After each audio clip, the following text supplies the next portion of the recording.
Brothers of the Night, Part 2.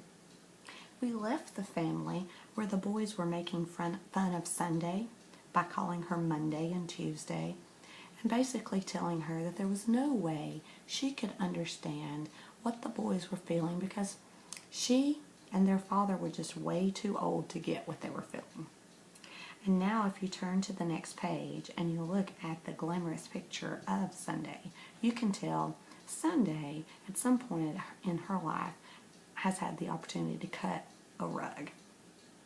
Well, Sunday broke into a dance routine that went from Jimmy Sly to Fred Astaire to Bob Fosse all the way to Michael Jackson.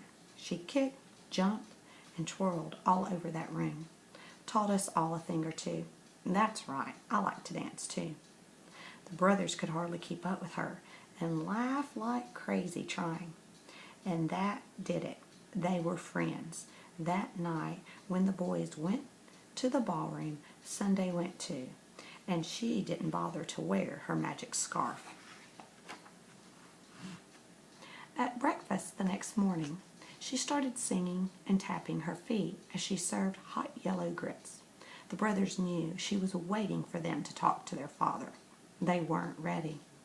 Then one evening, Reverend Knight noticed me chewing on a torn-up, worn-out shoe. All right, so I chew one up every once in a while. What are you gonna do, arrest me?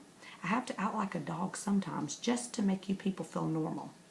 Anyway, Reverend looked and saw another chewed shoe by my foot and another by my tail.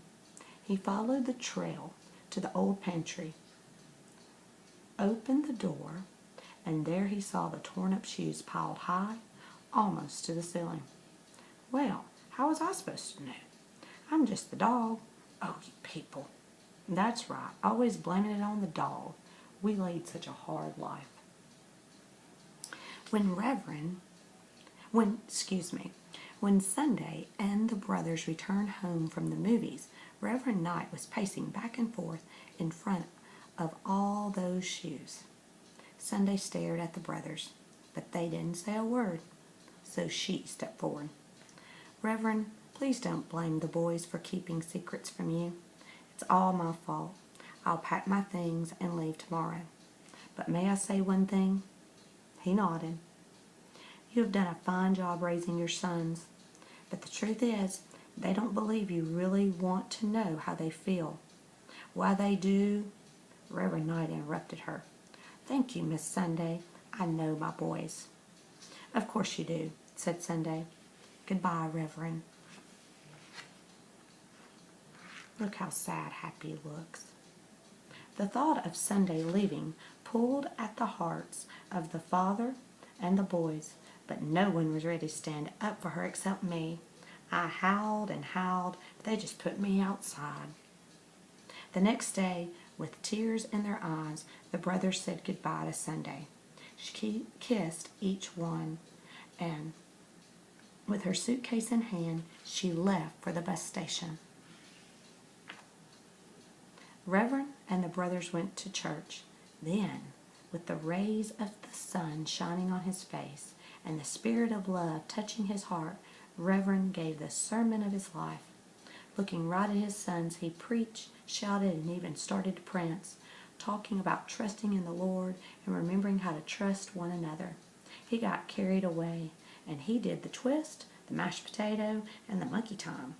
When he started the funky chicken, the whole congregation sprang to its feet and began to wail. The brothers shouted the loudest.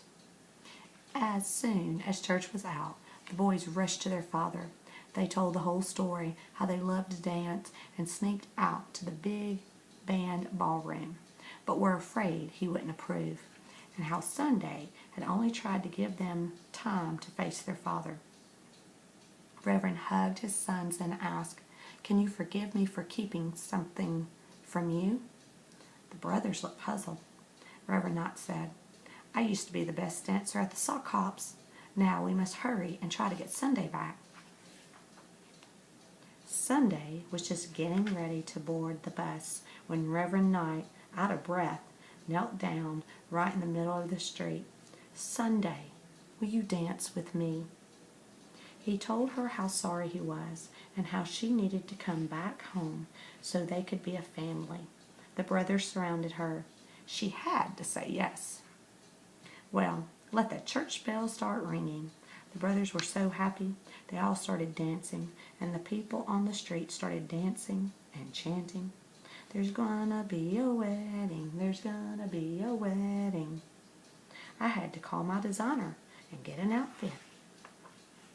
Sunday and Reverend were married and had the reception at the big band ballroom. What a party that was. Oh, and they all lived happily ever after, except me. Treated me like a dog, put me outside 'cause somebody went and gave them a cat. I'm telling you, you just can't trust people. I hope you've enjoyed the picture book, Brothers of the Night. I want you to think about any connections, any questions, or any information that really spoke to you while you were reading this text. I want you to especially keep in mind the figurative language used in the story and why the author would use such language to convey a message to one's reader. Have a good day.